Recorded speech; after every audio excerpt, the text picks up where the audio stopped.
Imagine waking up to clear skies and peaceful weather, and just a few hours later, the horizon turns dark and threatening. What starts as a gentle drizzle quickly becomes a raging wall of rain. That's exactly what people in Mexico's Baja California Sur and Nuevo Leon went through this week. Streets that were once filled with tourists and families vanished under rushing water. Cars were swept away like toys, and entire neighborhoods became isolated islands. In La Paz, the city's iconic coastal walkway turned into a fast-moving river. Farther inland, mudslides tore through hillsides and roads crumbled under the pressure. By nightfall, Monterrey, one of Mexico's biggest cities, was drowning. Major highways disappeared beneath deep, muddy water. Buses were stranded, passengers climbed to rooftops for safety, and rescue teams waded through chest-high currents to save people trapped inside their homes. Power lines went down, leaving thousands in the dark, while helicopters raced overhead, searching for villages swallowed by floodwaters. But this isn't just Mexico's problem, it's a warning for all of us. Experts say that storms like this, fueled by tropical moisture and unstable weather systems, are becoming more powerful and unpredictable across North America. If such destruction can strike so suddenly there, what could it mean for flood-prone U.S. cities like Houston, Miami, or Los Angeles? Tonight, we're diving into the chaos of this unfolding disaster, the human stories of survival, the scale of the destruction, and the growing question that hits close to home.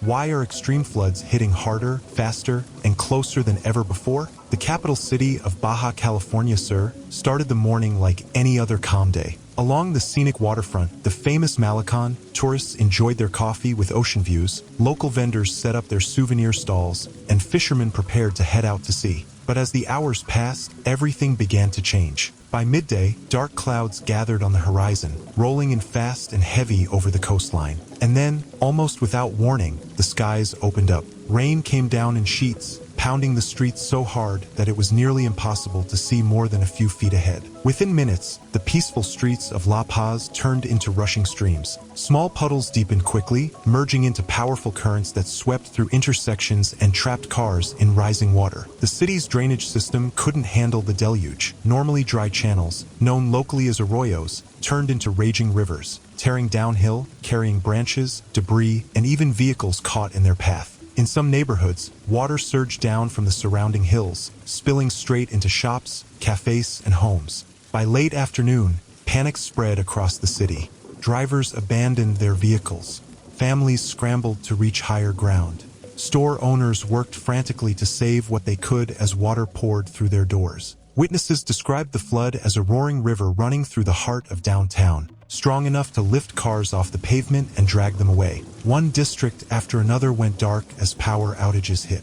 By around 5 p.m., local authorities declared a full-scale emergency. Residents and tourists were urged to stay inside, steer clear of flooded streets, and never try to cross the rushing water, which, though it looked shallow in some spots, had deadly force beneath the surface. What began as a quiet morning in this coastal capital had, in just a few hours, turned into a desperate struggle against nature's sudden and unforgiving power.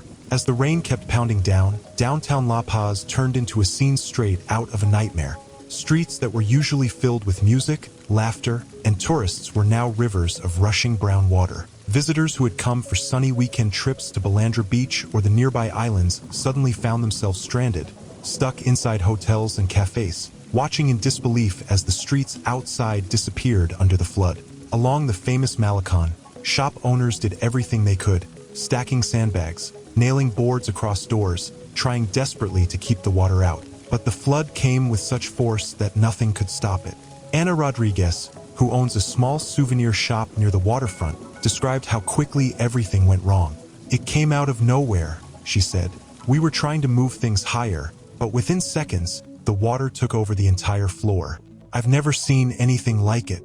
Clips shared online showed cars being swept sideways, storefronts collapsing under the pressure, and residents wading waist-deep through the current, some trying to reach safety, others helping neighbors escape. In the hillside neighborhoods, people said they could hear the roar of water rushing down from above, like a waterfall tearing through the city itself. Tourist excursions were instantly canceled.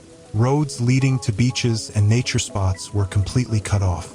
Locals gathered in churches, schools, and even strangers' homes, offering shelter to anyone who needed it.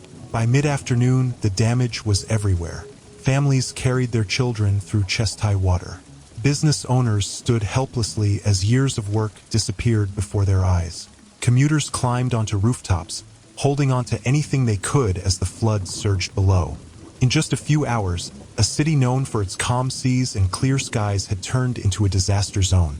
Its rhythm broken, its people left in shock. Even as the city of La Paz tried to deal with the sudden flooding, weather experts began explaining how this storm became so destructive.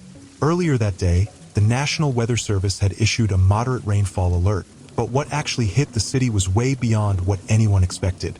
Meteorologists later confirmed that a stream of tropical moisture coming up from the Pacific met a low-pressure system sitting over the Baja Peninsula. When those two forces collided, and with the city's steep landscape, it created the perfect setup for an extreme downpour. In just a few hours, several inches of rain fell, flooding streets and neighborhoods. Jorge Martinez, a meteorologist at the Baja California Weather Center, warned that the threat wasn't over yet. The atmosphere was still unstable, and the trapped moisture could lead to more heavy rain overnight, possibly causing new flash floods, especially in the mountain areas where the ground was already soaked. That warning hit hard for residents and emergency crews. The layout of La Paz, where runoff naturally flows downhill toward the sea, only made things worse. Drainage channels overflowed, stormwater systems got clogged, and roads quickly turned into fast-moving rivers. Engineers explained that while La Paz's infrastructure is built to handle most storms, this one was simply too intense. Within hours, it pushed the city's systems past their limit. The entire event served as a harsh reminder of how quickly extreme weather, fueled by changing climate patterns, can turn what seems like an ordinary storm warning into a full-scale disaster. By sunrise, the floodwaters in La Paz finally began to pull back, revealing a city scarred and silent. Streets that once buzzed with life, vendors, tourists, and music were now buried under mud and broken memories. Piles of debris lined the roads, shattered glass, overturned cars, and pieces of homes ripped apart by the rushing water. City officials estimated millions of dollars in damage. Roads were washed out, bridges collapsed, and entire drainage systems clogged with thick mud. Families moved carefully through what was left of their homes, trying to recover whatever they could. A few photos, some clothes, or small keepsakes that somehow survived. The emotional pain hit just as hard as the physical loss. Many residents said they still hear the roar of the flood in their minds, afraid it could happen again at any moment. Local counselors, volunteers, and aid groups rushed in to provide food, water, and emotional support. Churches and community centers turned into shelters, handing out blankets and warm meals to those who lost everything overnight. Experts say this wasn't just a random disaster. It's part of a troubling pattern. Rising ocean temperatures and changing weather cycles are fueling stronger, faster-forming storms across the region. And every new disaster raises the same urgent question. Are we really ready for what's coming next? For La Paz, this flood became both a tragedy and a warning. City leaders are now talking about better flood defenses, stronger drainage systems, and faster alert technology to keep people safe before the next big storm hits.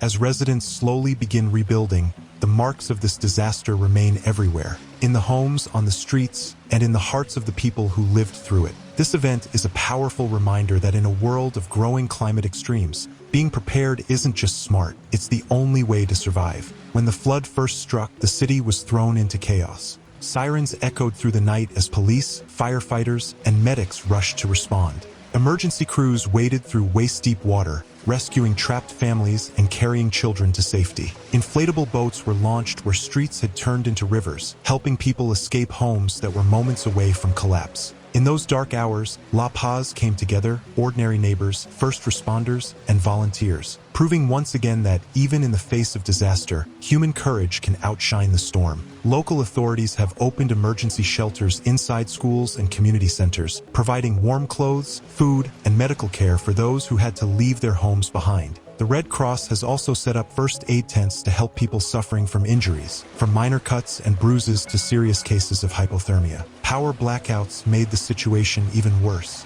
Entire neighborhoods were plunged into darkness as utility crews fought harsh conditions to bring electricity back and secure downed lines. Officials urged everyone to stay indoors and off the roads, warning that sudden flash floods could sweep cars away in moments. Across social media, people were posting desperate messages, searching for missing relatives and friends. Volunteers quickly formed local rescue teams, going house to house with flashlights, making sure no one was left trapped or stranded. Even with a fast response, rescue efforts were tough. Flooded streets and poor communication made it incredibly difficult for first responders to reach those who needed help most. Still, in those first critical hours, dozens of lives were saved, a true reflection of the courage and skill of emergency workers and the strength of local communities pulling together under extreme pressure. Events like this are a stark reminder of how unpredictable and fragile life can be when nature strikes with full force. The people of La Paz are now starting the long process of rebuilding their homes and their lives.